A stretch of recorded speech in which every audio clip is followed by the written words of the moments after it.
answers to last week's homework, and some more homework. Welcome to another installment in the Over My Shoulder Bible Study series. These brief video Bible studies serve to supplement the sermon that I preach each Sunday here with Missouri Street Church of Christ in Baytown, Texas. We've been camped out of late in sermons in Luke's Gospel, and we're particularly focused on how people responded to Jesus. How did they react to an encounter with Jesus? Luke chapters 7, 8, and 9, those three chapters seem to be a concentrated set of responses of people to Jesus. I encouraged you to work some homework, go through those chapters with a fine-tooth comb and pull out every verse that speaks to you about some response to Jesus. This is my work. I'm showing you my work. 37 different passages that speak clearly in some way, shape, or form of how someone responded to Jesus. Take a screenshot or pause this and look at each of those passages and ask yourself, how did people respond to Jesus then? And what does that say to inform the way I respond to him now? It's helpful. Well, on to some more homework as we dig into Scripture and let the Word speak to us.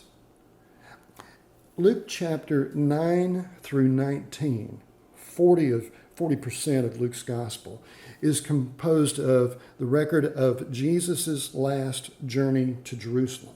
This is his last trip to that city, and they'll kill him when he gets there.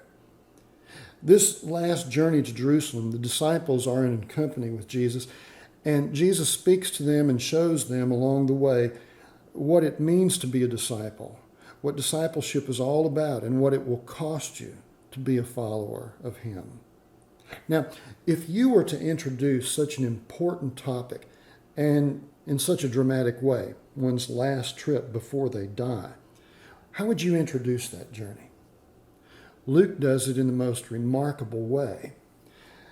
The end of Luke 9, or I should say the last 2/3 of Luke 9, the end of that section about how people respond to Jesus, Luke 7, 8, and 9, is composed of a series of stories, all of which have this in common.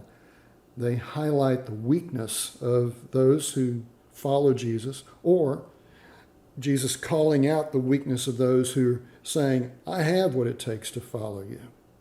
Wow. There's 9 accounts here. It begins with the transfiguration in Luke 9, verse 28 through 36. And it runs through the end of the chapter. It overlaps just a little bit the beginning of that journey to Jerusalem. The homework is this.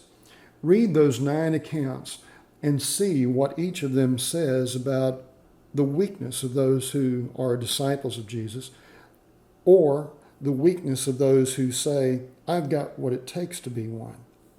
Now, the weakness as to what it takes to be one is found here in this last paragraph in Luke 9, verse 57 through 62.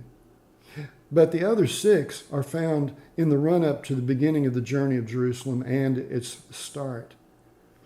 Take out a sheet of paper and write down each of these paragraphs, and then find a sentence in each of them that speaks clearly to you about weakness of faith. And ask yourself, how does their weakness of faith compel me to be authentic and stronger in my trust of Jesus?